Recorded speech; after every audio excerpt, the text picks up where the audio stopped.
మీ అందరికీ నా హృదయపూర్వక వందనాలు. చెమ్మగలిగిన దేవుని పిల్లారా, మీ హృదయాలు వెలిగించే మాటతో ఎక్కువ మీదకి వచ్చినాను కనుక మీరు నేను కలిసి ప్రభు మాటలు ధ్యానం చేసుకుందాం.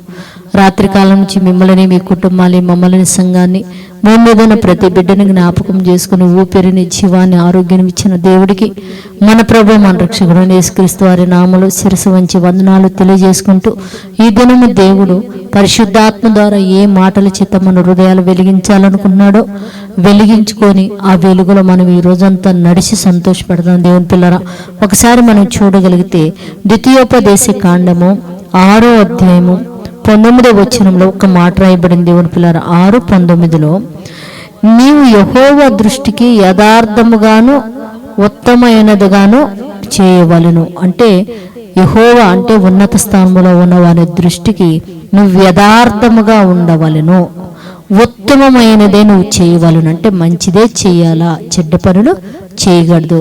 నీ మాట కానీ, నీ చూపు కానీ, నీ ఆలోచన కానీ యథార్థముగా ఉండాలంటే హృదయంలో ఒకటి ఆలోచిస్తూ సహోదరులు అడిగినప్పుడు ఇంకోటి చెప్పకూడదు. అంటే అది యథార్థమైంది కానే కాదు. దేవుని పిల్ల, నీ హృదయంలో ఏముందో సహోదరులతో నువ్వు అదే మాట్లాడగలగాల. అందుకని చెప్తున్నాడు, నీ సహోదరుల ఎడల నువ్వు చెడ్డ పని చేయకూడదు. ఇదిగో ఉత్తమమైనదే చేయాలంటే నువ్వు చేసే పని నీకు నచ్చాలా, ఎదుటి వారికి నచ్చాలా, దేవునికి నచ్చాలా. అందుకని అంటున్నాడు, యెహోవాను ఏం చేయాలంట, యెహోవా దృష్టికి నువ్వు యథార్థంగా ఉండాలంట, ఉత్తమమైనదిగా ఉండాలంట. ఈ రెండుగా ఆయన దృష్టిలో మనం చేయగలిగితే దేవుని పిల్లరా, దేవుని యొక్క కృప నుంచి, దేవుని యొక్క ధన్యత నుంచి మనల్ని ఏర్పరచగలిగిన వాళ్ళు ఎవరు, బాధ పెట్టగలిగిన వాడు ఎవరు, దేవుడే మనకు తోడుంటే అట్టి తోడు భూమి మీద ఉన్న ప్రతి బిడ్డ కలిగి ఉన్నట్లు ప్రార్థన చేద్దాం. జీవము కలిగిన మా పరలోక తండ్రి, నాయనా నీ కృప కలిగిన నామానికి వందనాలు తండ్రి.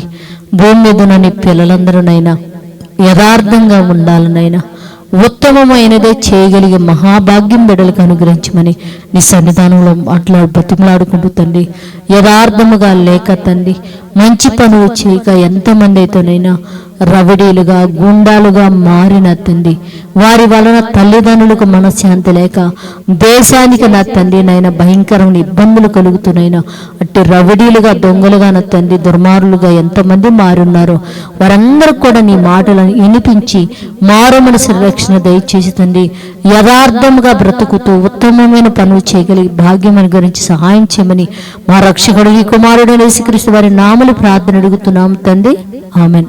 మీ అందరికీ నా హృదయపూర్వక వందనములు, ధన్యవాదాలు.